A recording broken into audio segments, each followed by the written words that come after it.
Muchas gracias. Buenos días. Es un gusto para mí estar aquí con ustedes y ver cómo ha ido creciendo nuestra comunidad de personas que trabajamos con entornos virtuales de aprendizaje. Cuando yo comencé en este camino hace 12, 15 años, la verdad es que así como Lucía, llegaba uno y decía, ¿será que estoy loca? Nadie me hace caso, nadie tiene fe en que en algún día vamos a tener educación en línea en Guatemala. Y aquí hay personas con las que hemos trabajado a lo largo de todo ese tiempo tratando de crear este espacio, y me alegra mucho ver cómo ha crecido la comunidad. Cuando me llamó Carolina y me pidió que viniera a compartirles algunas de mis experiencias, me puse a pensar qué es lo que nos ocupa y nos preocupa a todos en general. Y una de las cosas que se me ocurrió es la eficiencia en el aprendizaje de nuestros estudiantes, ya sea en capacitación o en educación. ¿Qué podemos hacer, qué podemos mejorar para que los aprendizajes se den más rápido, para que nuestros recursos se utilicen de mejor manera? Porque hacer un curso es difícil, pero es muy satisfactorio y es relevante cuando se adquieren los conocimientos, las destrezas, cuando se cambian los indicadores. Pero ¿cómo podemos asegurarnos de que esto se pueda hacer en mejor tiempo y con mejora de recursos? Y uno de los recursos que yo sé que nos ocupan, además de bastante tiempo, mucho dinero en inversión, es la multimedia. La multimedia es algo que que estamos incorporando en muchos de nuestros procesos. Es un proceso caro, hacer video, hacer audios es un proceso caro, pero sabemos que es efectivo. Entonces, ¿cómo podemos hacer más eficiente el uso de nuestros recursos?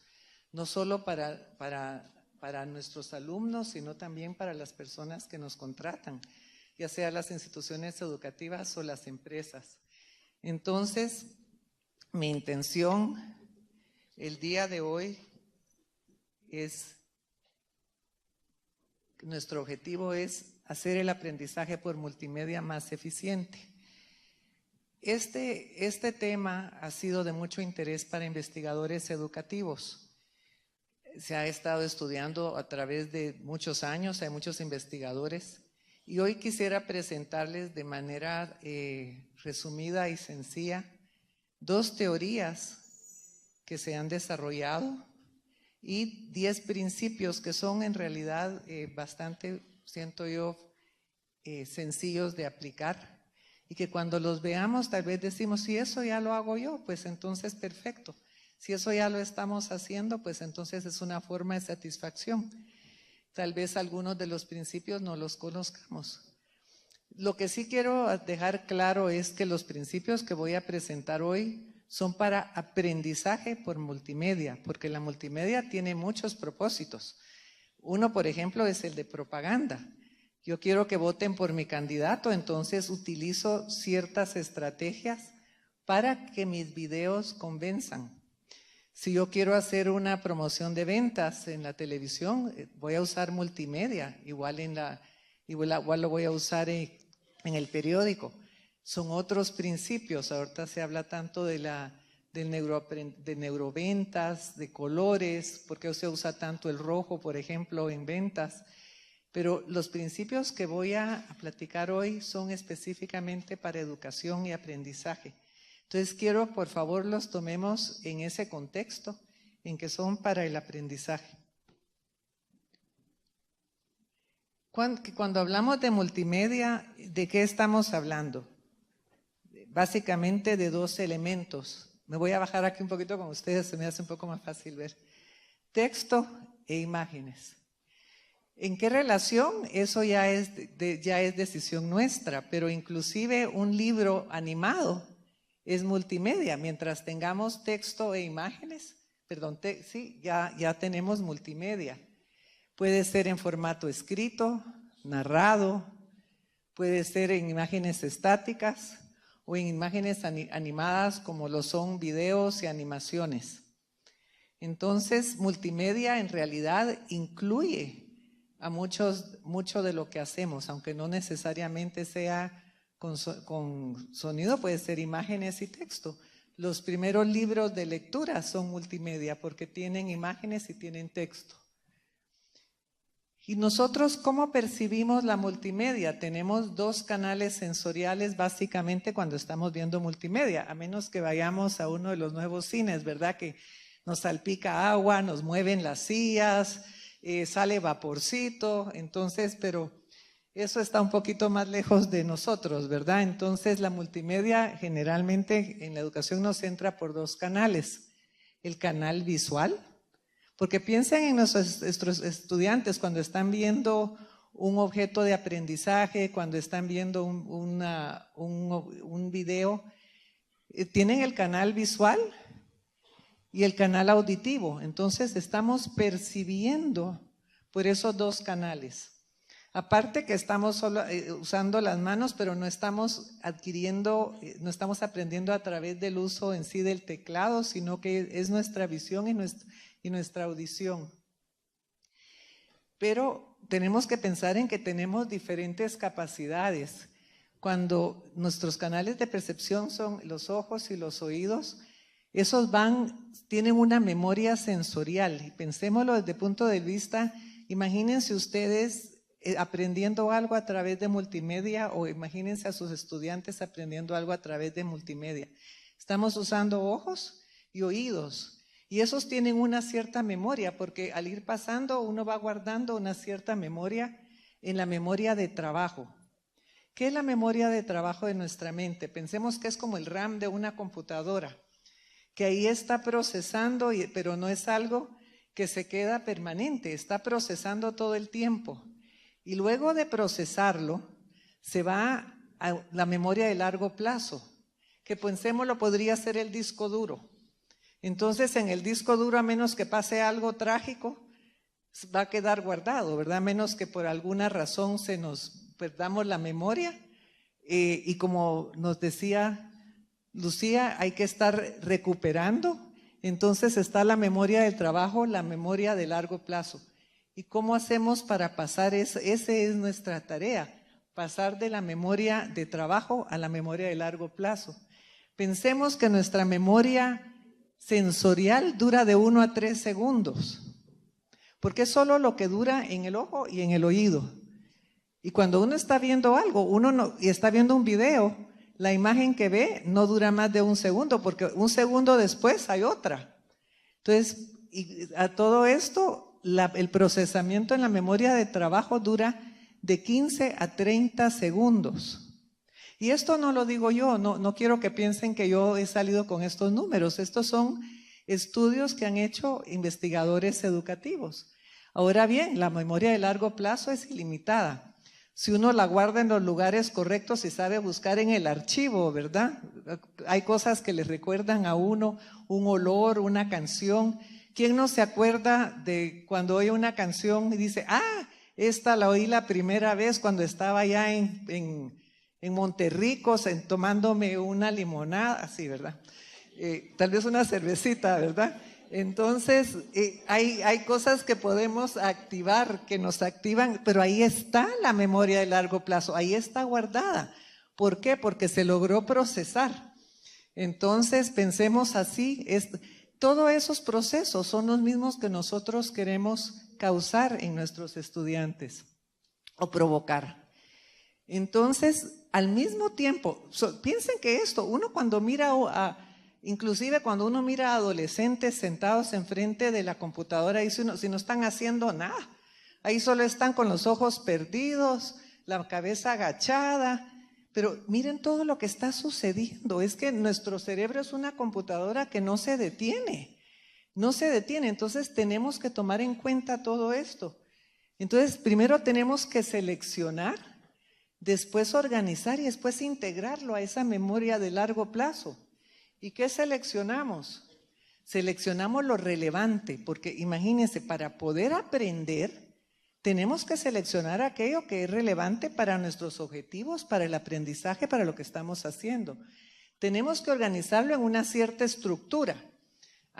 Este sabor, ¿a qué me recuerda? Me recuerda a unos tamales que hacía mi abuelita para Navidad. ¿En dónde está guardado? ¿Bajo qué estructura? Comidas de mi abuelita. Además está guardado bajo tamales. Además está guardado bajo fiestas. Entonces tenemos que organizar todo eso en una estructura. Y luego tenemos que integrarlo a la memoria. Entonces todo esto está pasando a la vez que nuestros estudiantes están viendo y están experimentando un aprendizaje por multimedia. Es algo muy complejo. Lo vemos de sencillo, decimos, sí es un video. Solo tienen que ver el video. Es re fácil. Pero para poder aprender, y esa es la diferencia, no es un video para diversión como cuando vamos a ver la última película de Shrek. Es un video para aprender. Entonces la intencionalidad es diferente. No solo debe ser diferente de parte del que la está viendo, debe ser diferente de parte de quien la está diseñando y quien la está creando. Y entonces llegamos a la primera teoría cognitiva del aprendizaje multimedia. Entonces quisiera que me hicieran un favor, les dieron una hojita en la entrada que tiene una nube de palabras, si la pueden poner del lado de la nube de palabras. Préstame. Esta es la nube de palabras. Si le pueden dar una miradita a las palabras que están ahí, 2 minutitos, al otro lado. Es del otro lado. Sí, ahorita les voy a...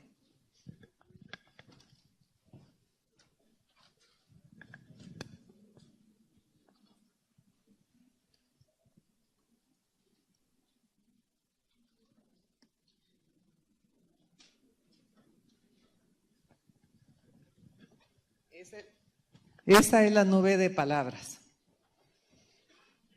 Si me hacen el favor de verla 1 minutito, 2 minutitos, piensen en las palabras, si quieren marcar las que ya saben, si le quieren preguntar al vecino, mira, yo nunca he oído esta palabra, ¿me puedes ayudar? Si quieren ver en el celular, por mí no hay pena. Yo espero que al final de la presentación podamos todos saber qué es cada uno de estos términos. ¿Les parecen? ¿Hay alguna palabra en especial que quieran aclarar? Contigüidad quiere decir cercanía. Cercanía en el espacio es contigüidad espacial. Contigüidad temporal sería cercanía en el tiempo. Cognitivo tiene que ver con los procesos que nos dan conocimiento, que son los mismos de percibir, procesar y almacenar.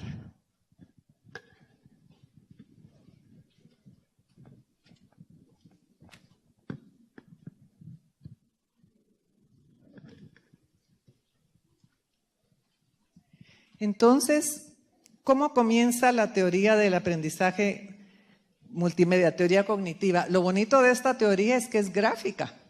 Y yo siento que lo gráfico es más fácil para nosotros de comprender que lo puramente textual. ¿Cómo comienza? Con un recurso multimedia, que son palabras e imágenes. Luego tenemos la memoria sensorial. Si se dan cuenta, solo vamos a volver a poner lo que ya hemos visto. Todas estas imágenes ya las han visto en las diapositivas anteriores. Entonces, ¿qué pasa? Las palabras van a entrar por el oído y por la vista. ¿Cómo es que entran por la vista? Porque están escritas. Y si son habladas, pues entran por el oído. Ahora bien, las imágenes hasta ahorita solo pueden entrar por los ojos. Yo no conozco imágenes que nos entren por los oídos, ¿verdad? Pero tenemos que tener cuidado entonces de no saturar nuestro canal visual. Porque si se dan cuenta, nos entran palabras por oído y por vista, pero la vista también recibe imágenes, entonces tenemos que tener mucho cuidado de no saturar nuestra visión. Luego viene la memoria de trabajo, ¿se acuerdan que ya vimos? Entonces hay que seleccionar de lo que uno oye lo relevante, hay que seleccionar de lo que uno ve lo relevante. Entonces este es el mismo proceso que vimos de la memoria de trabajo. Luego hacemos un modelo verbal y un modelo pictórico. ¿Se acuerdan? Bueno, estos son los tamales de mi abuelita, este está guardado bajo tamales de mi abuelita. En modelo pictórico, así no. Este no se mira como que es de maíz, este es de arroz, porque con solo verlo ya lo sabemos y ya lo tenemos archivado bajo tamales. Luego lo integramos. Después se va a lo que ya teníamos de conocimiento previo y eso es lo que hace que se pueda ir para la memoria de largo plazo. Si no tuviéramos, si fuéramos personas que venimos de la India, pensemos, y nos encontramos con un tamal, ¿sabríamos qué es con solo verlo? ¿Sabríamos si es de maíz o de arroz? ¿Sabemos si se da los jueves o se da los domingos? Entonces, porque si vemos un pache no es para domingo, ¿verdad? ¿Para cuándo es un pache? Jueves. Pero todo esto ya está en nuestro conocimiento previo. Entonces solo vemos una envoltura de pache y de una vez ¿a dónde va?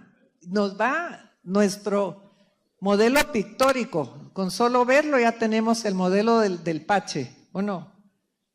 Vaya, entonces se va al conocimiento previo. Pero recuerden, ¿cuánto tiempo tarda esto en suceder?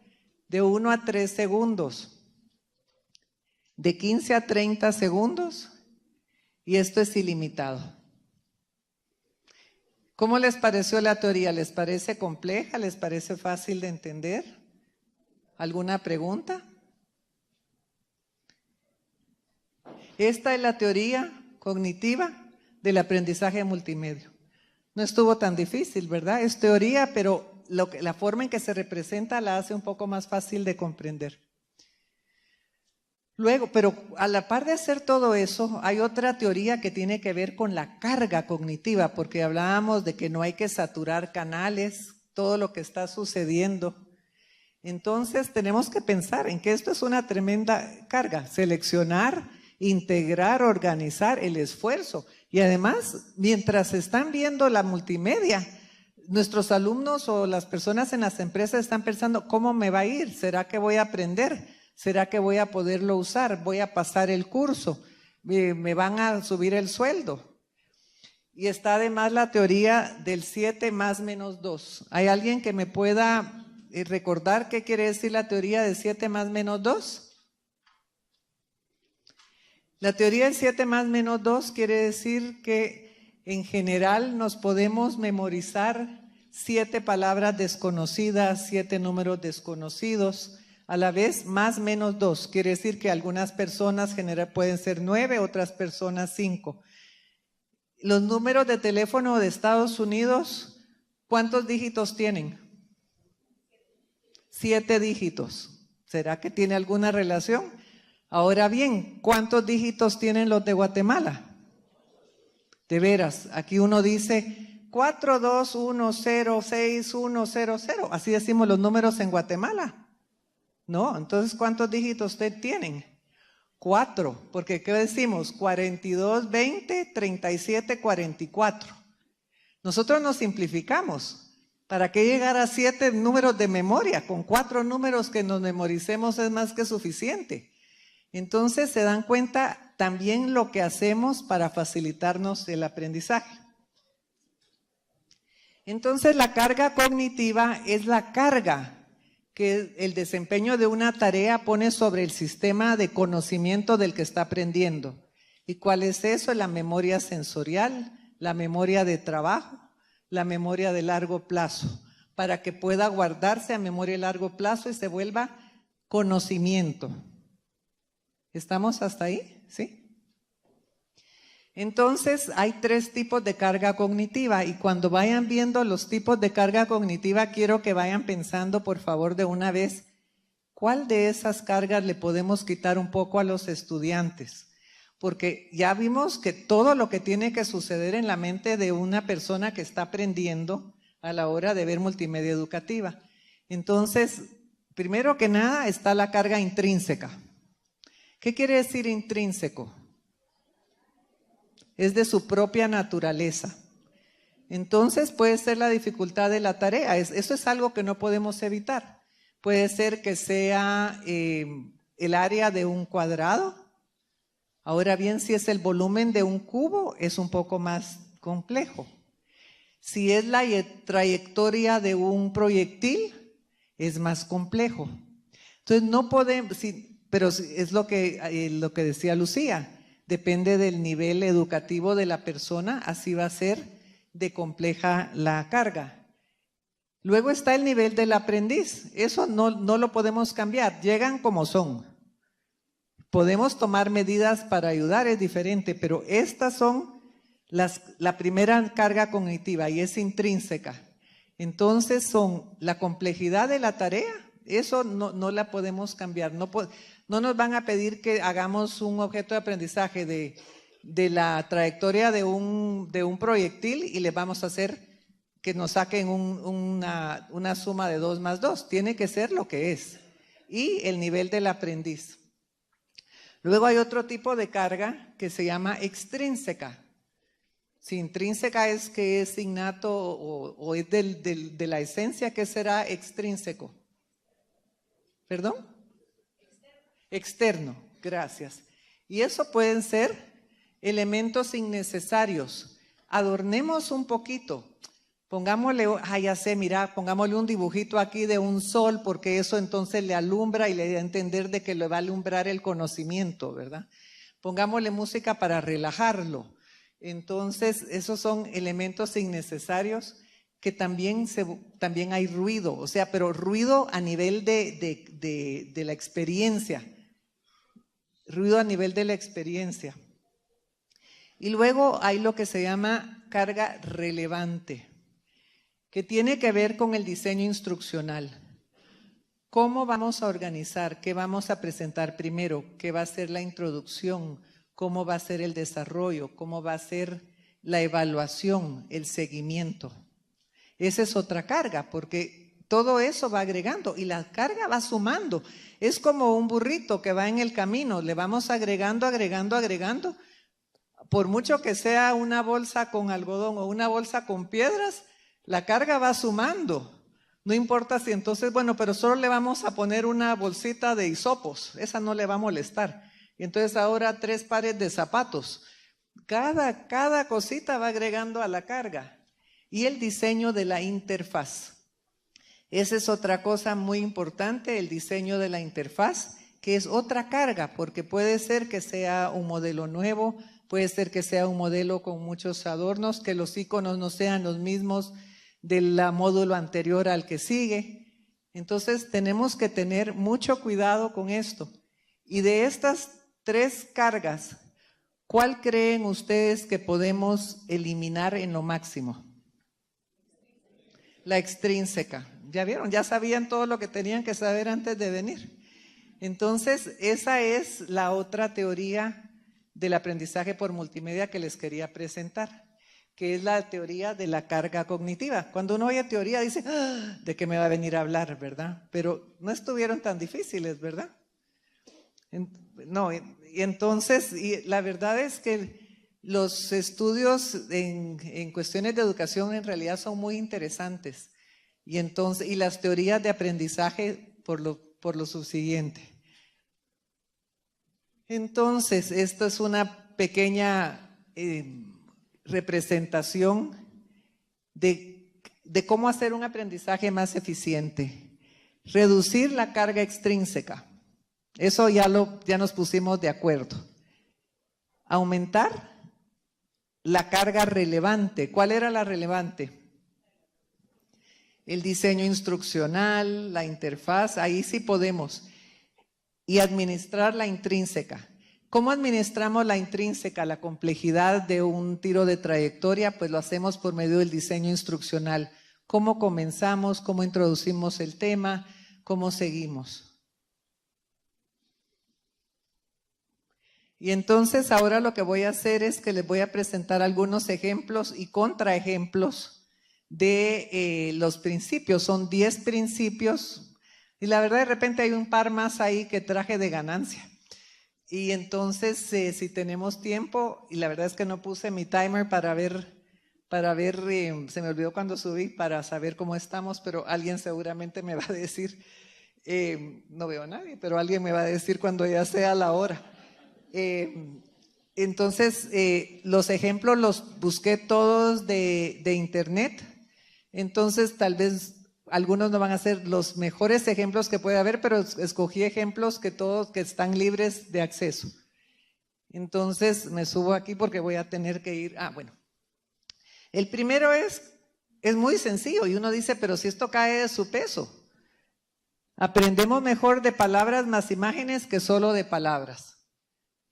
Pues es cierto, pero ahorita suena así como que muy fácil, pero piensen en los primeros cursos en línea. Era descargar PDF tras PDF tras PDF tras PDF sin una imagen. Era texto Word pasado a PDF y los cursos eran bajemos PDFs, ¿verdad? ¿O no? Todavía se ven. Entonces, ¿qué es el primer principio? Que aprendemos mejor de imágenes y texto.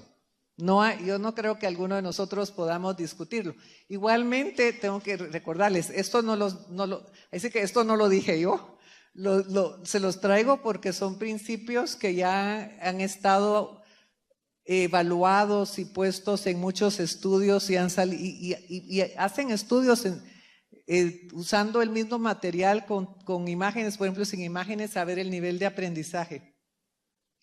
Segundo es, aprendemos mejor cuando las palabras y las imágenes están cercanas en vez de alejadas.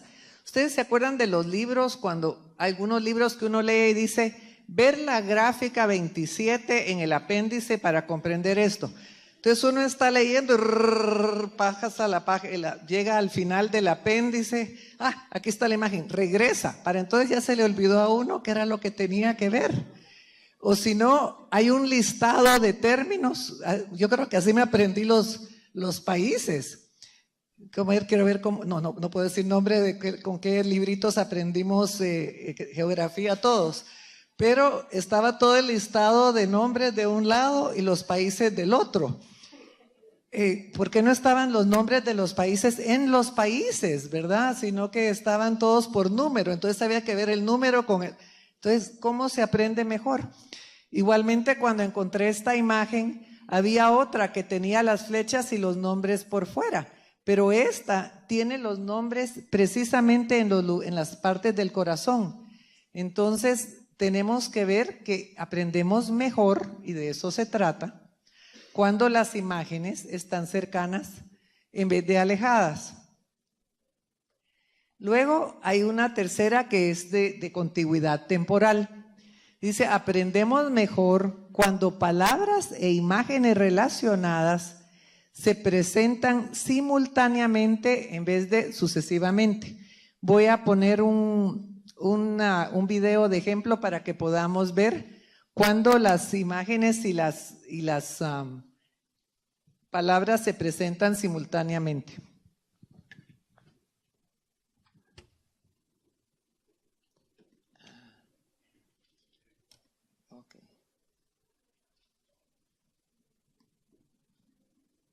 Algunos los encontré en inglés y otros en español, pero se puede ver.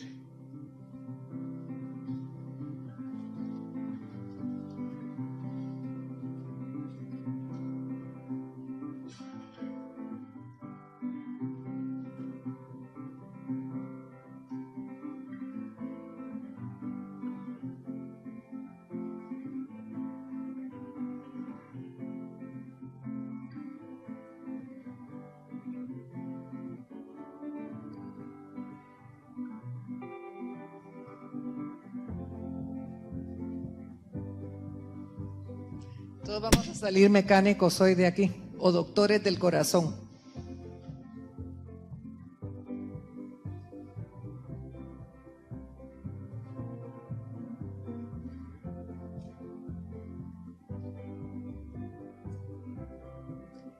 Un momentito más para que llegue.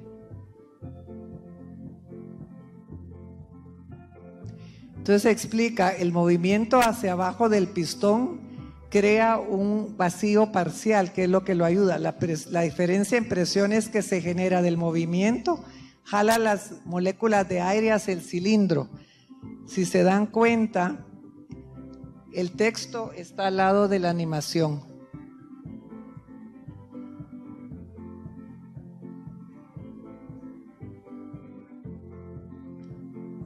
creen que ya vimos el ejemplo de las palabras con la animación, y si se dan cuenta, está justo a donde está representando.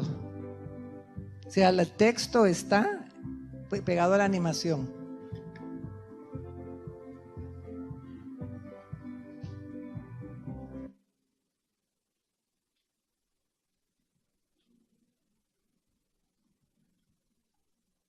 Uy.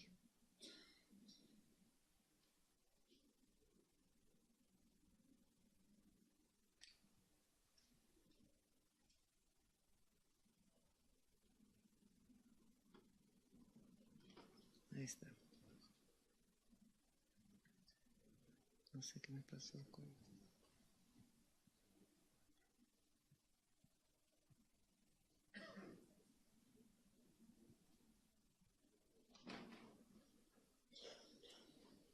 Un momentito aquí, un poco de falla técnica. No, falla no.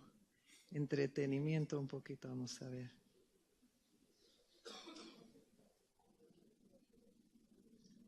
Okay.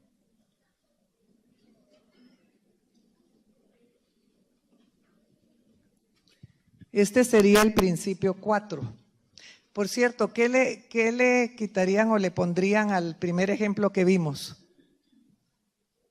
¿Perdón? La música, dice Vicky. ¿Qué piensan de la música? ¿Perdón? Es carga extrínseca. Igualmente, ¿será que le pone una atención a la música? ¿Le pongo atención al video? ¿Le pongo atención al texto?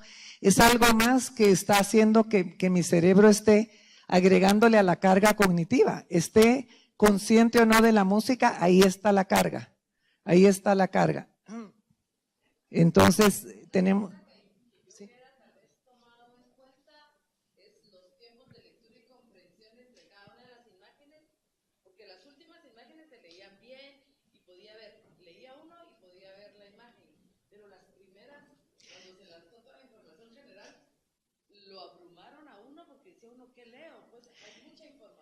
Y me gustó, por eso dejé que siguiera corriendo perdón. Por eso dejé que siguiera corriendo, porque al principio no era muy buen ejemplo. Pero lo que me encanta es que tú ya lo estás viendo con ojos críticos. Y eso es lo que me interesa a mí que hagamos ahorita, que veamos con ojos críticos, ¿sí? Perdón.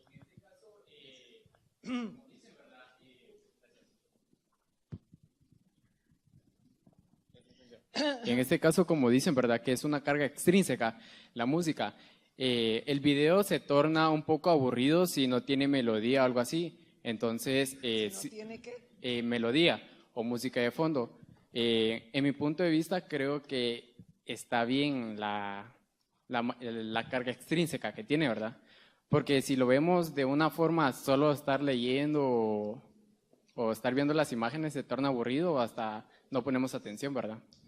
Yo respeto lo que dices, solo que te recuerdo que los estudios dicen que la carga extrínseca causa carga.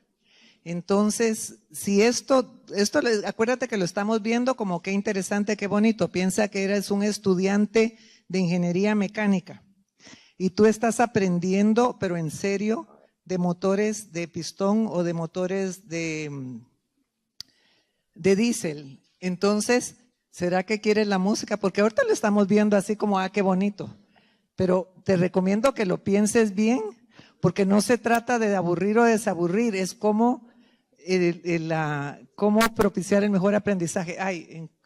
Ok, sí. Me encanta que esto, ¿verdad que causó ruido? Sí, a ver. Sí. De igual manera con los niños, específicamente con la música, también se vuelve un distractor. Depende qué es lo que quieras enseñar, es que todo tiene que ver. Puede ser que estés enseñando, a contar o a saltar. Entonces, ¿qué edad tiene el niño? ¿Qué es lo que va a estar haciendo con la música? Puede ser que la música sea lo que le esté enseñando. Si tú me haces el favor. Yo sé que la parte de decirles música iba a causar, pero así como, Recordémonos, solo antes de que cuál es el tipo de multimedia que estamos produciendo. ¿Ok? ¿Sí? Por esa razón es que hay programas como Storyline que tienen la opción de quitarle la música. O sea, quien quiera la música, pues se siente cómodo con ella, puede tenerla, si no se la quita. Es que resulta que el alumno no va a saber que eso es carga cognitiva. O sea, pues yo, a menos que sea un alumno de psicología, no va a saber que es una carga extra. Claro que están todas las opciones, pero vas a gastar en el soundtrack, en que combine exactamente con los movimientos, y ahí le pones, si no te gusta la música, se la quitas. O sea, hay que ver también la eficiencia de los recursos y la eficiencia de la inversión. Aquí, ¿sí? En el caso de la música es por activación, por mantener una atención activa, si el video es un poco largo, que regularmente duran 3 minutos. En el caso de ese video, lo mejor para reforzar el conocimiento hubiera sido una voz en off explicando cada uno de los puntos. Vamos a llegar esto es parte de lo que vamos a ver hoy. Tener voz, tener texto, tener animación es una sobrecarga excesiva. Y vamos a ver eso, todos los principios.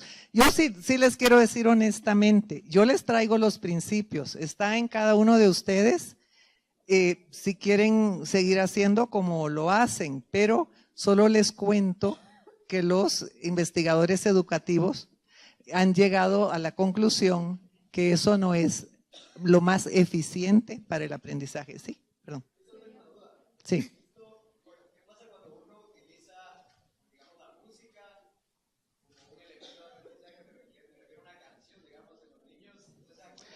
Pero es que ese es el propósito de ese aprendizaje. Ahí no, es que claro, si la música tiene su propio, o sea, la música en sí no es el problema. El problema es cuando queremos ponerle música a un elemento que no tiene que ver con música, ¿verdad? A ver, última y seguimos porque son 10. Y en todas me van a decir lo mismo. En el caso de que el sonido que se usara tenga relación con la imagen, ¿podría ser aceptable o no? O sea, poner el ruido de un motor. No, por ejemplo, hablando de por ejemplo, si estamos hablando del mar y queremos que él aprenda sobre eso y le ponemos un sonido relacionado, ¿es carga o no? Es que claro, tu propósito ahí es que aprenda del mar, entonces va a ser el sonido del mar, quienes viven en el mar. El pistón ¿qué relación tiene con la música? O sea, esa es. Y otra cosa que les digo, no a todos nos gusta el mismo tipo de música. Entonces, así pongamos música clásica, un patojo de 16 años puede que nos diga, yo detesto la música clásica, o puede que un adulto. O si le ponemos música de rock, puede ser que a otro le guste solo rap. Entonces, también tenemos toda esa parte. Ok. Dice, aprendemos mejor de animaciones más narración que de animación más texto.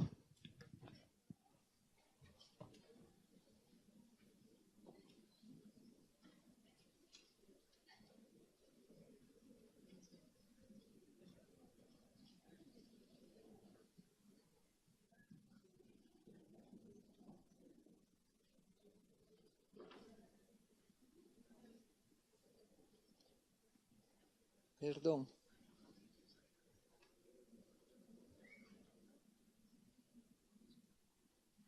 Vamos lento. Perdón. Ok. El Mazda RX-8 es un deportivo impresionante, pero su característica más importante está en su motor. Al contrario que la inmensa mayoría de automóviles, el RX-8 no recurre a un motor de 4 tiempos. Están sonando dos, ¿verdad? Como motor rotativo. Pero, ¿cuál es la base de funcionamiento? No. De esta mecánica, en vez de válvulas que se abren y cierran, el motor rotativo tiene puertos que se cubren o se cierran por el propio movimiento del rotor. Los componentes principales de un motor rotativo típico son la cámara intermedia, las cámaras de los rotores frontal y posterior, el cigüeñal de giro excéntrico, dos rotores y dos apoyos estacionarios. Veamos cómo se montan estos elementos. Los dos rotores se montan sobre el eje y debido a la forma de este, giran de manera excéntrica al mismo. Todas las cámaras se unen longitudinalmente, dejando un hueco en su interior, que es donde van ubicados el eje y los rotores. El ciclo de 4 tiempos también ocurre en un motor rotativo, pero dada la forma triangular, se crean 3 cámaras. Yo tengo que parar porque vamos un poco lentos. No voy a hacer preguntas en medio de cada principio. Pero se dan cuenta, ahí va la voz más la animación. Comenzaron con un poco de música, pero después la quitaron, ¿verdad? Pero era muy bajo lo perceptible de la música, pero después lo quitaron.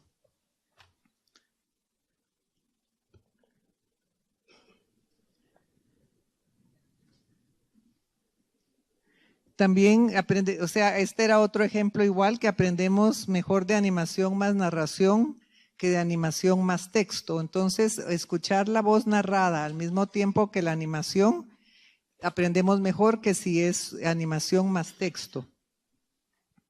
No voy a poner ese ejemplo. ¿Cuánto tiempo? Si es que nos estamos comiendo un poco el tiempo.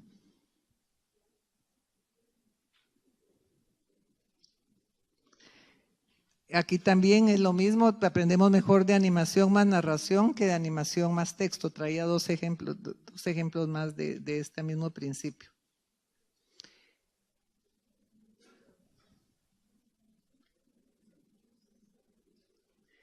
Este va a ser otro principio que vamos a tener un poco de tal vez de discusión.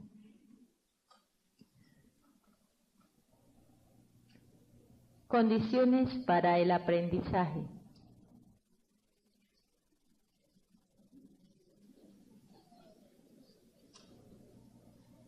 Aprender requiere un proceso que va superando diferentes etapas y que implica una gran diversidad de elementos internos y externos en la persona.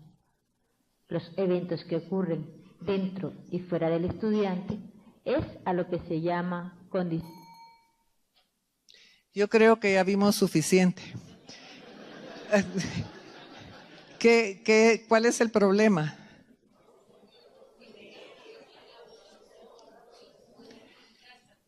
En primer lugar, la voz. Tenemos que tener mucho cuidado con la voz en las narraciones.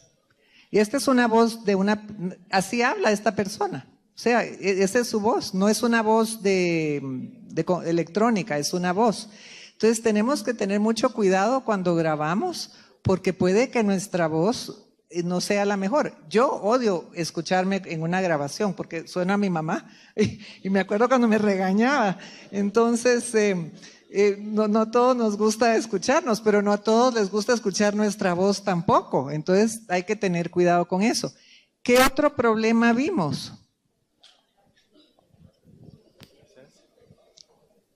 A nadie le molesta que le lean lo que está puesto en la pantalla. ¿Y por qué nadie levanta la mano? Sí, a ver.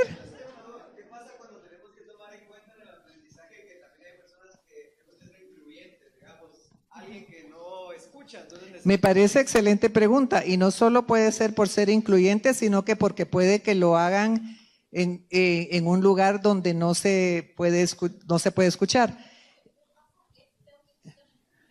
Solo dame un segundito.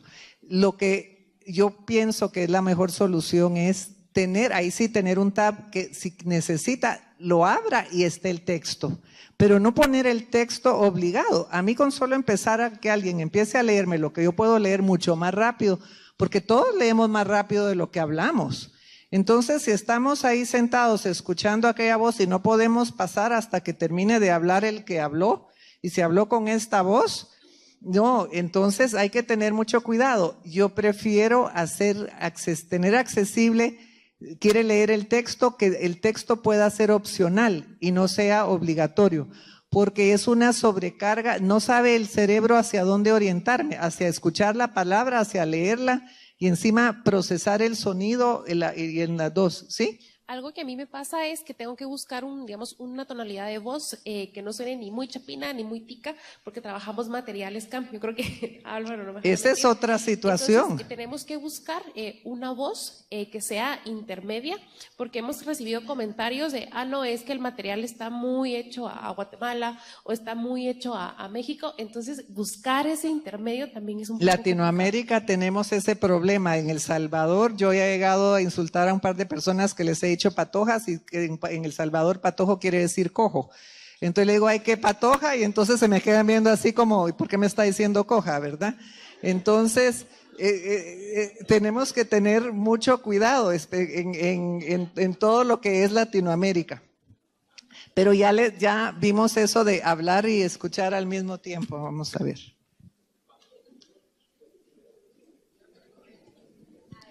Hoy nos está portando bien.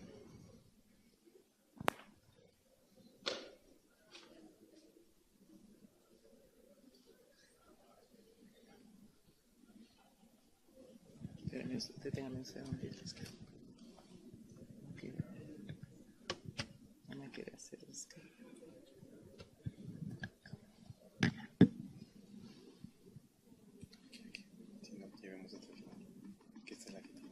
Llegamos hasta el final, ¿será? No, ahí está. Ok.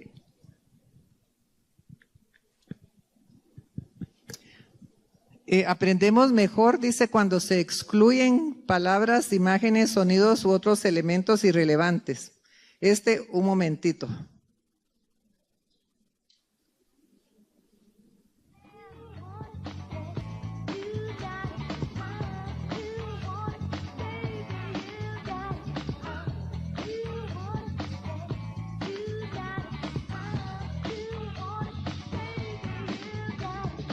Suficiente tiempo, ¿verdad? O sea, está interesante, está bonito, pero será algo que vamos a poder usar para educación. Ahí es donde esa es la palabra clave, ¿verdad? Lo vamos a poder usar para educación.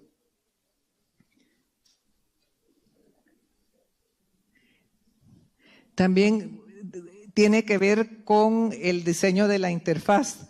Tenemos que tener mucho cuidado de no llenar demasiado las páginas de información, igual que cuando hacemos una presentación PowerPoint, ¿verdad? Que sea, acuérdense que tenemos primero que nada seleccionar, organizar. Miren todos los procesos que están pasando las personas que están aprendiendo. Entonces tengamos cuidado también de que la interfase sea algo muy sencilla.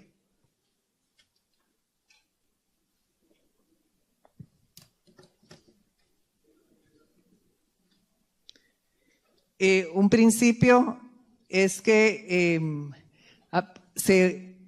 hay un proceso más visible en personas que tienen conocimientos básicos que personas que tienen conocimientos más avanzados en el tema cuando uno usa multimedia. ¿Cómo se puede aplicar esto? Entonces, ¿qué tanta multimedia le vamos a hacer a una persona que está estudiando maestría versus a una persona que está en primer año de licenciatura?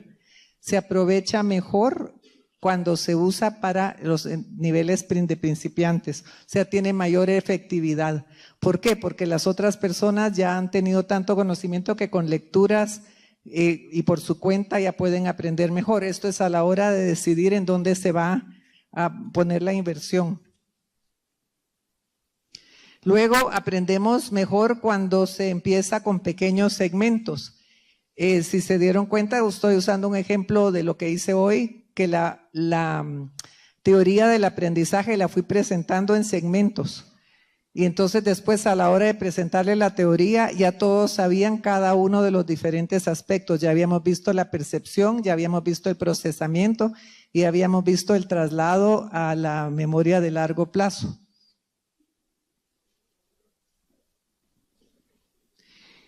También cuando se prende el material y se segmenta de otra forma. Tomémonos 30 segundos, un poquito más. ¿Cuánto tiempo les toma aprenderse estos números? Esto es a manera de ejemplo. Y después, a ver, así lo repiten. ¿Qué dijiste? ¿Se dieron cuenta qué hizo ella? Lo puedes decir en alto. Ella dijo 1921, 80, 51. ¿Qué hizo para poderlo aprender rápido? Ella asoció y lo hizo segmentos. No agarró 1, 9, 2, 1, 8, 0, 5, 1. Entonces, a manera de ilustración, les presento otra forma que se pudo haber mostrado. Son los mismos números. ¿Y qué quiere decir eso? ¿Nos tiene algún significado? Es nuestra independencia. Entonces, ¿por qué dice esto? Porque a la hora de armar algo con diseño instruccional, tratemos de armarlo de forma que dé significado. A veces no es igual que lo encontramos en un libro o en un texto, sino que hay que armarlo para que dé significado. Y si le hubiéramos visto ese número desde el principio, ay Dios, si ese ya me lo sé. Entonces ni siquiera hay que aprenderlo.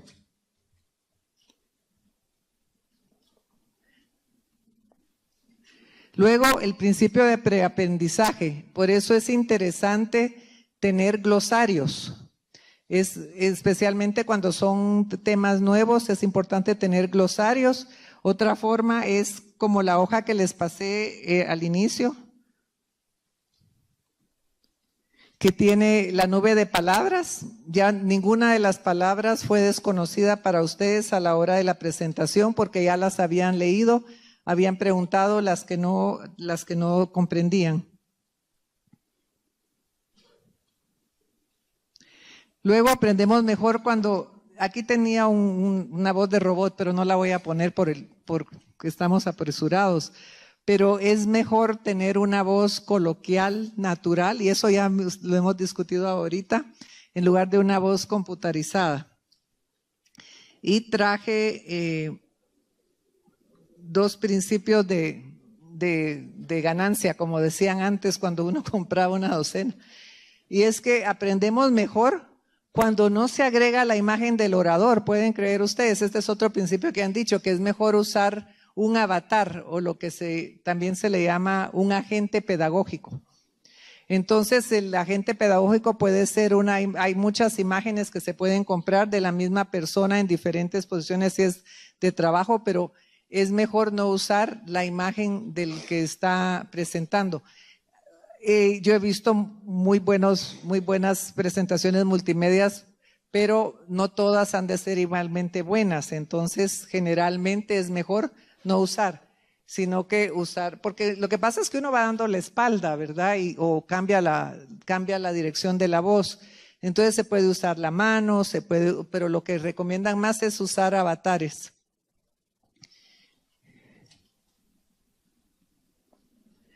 También aprendemos mejor cuando los iconos, esquemas y encabezados son siempre los mismos. Siempre usemos los mismos iconos, tratemos de usar los mismos colores para que el estudiante se sienta cómodo dentro del entorno y ya conozca y no sea una carga agregada cada vez que empieza un nuevo módulo o una nueva presentación, tener iconos diferentes. Y aquí era el momento en que íbamos a compartir experiencias, pero ya hemos compartido, ya llegamos al final y les agradezco por su atención y su colaboración. Muchas gracias. Un segundito. Bueno, muy interesante todos esos 10 principios. ¿Verdad? Algo importante es poderlos aplicar en los cursos multimedia que podamos estar generando. Yo le quiero dar las gracias a Evelyn por su valiosa participación, ¿verdad? Y aquí tenemos un reconocimiento para usted por su colaboración en el Moodle 2017.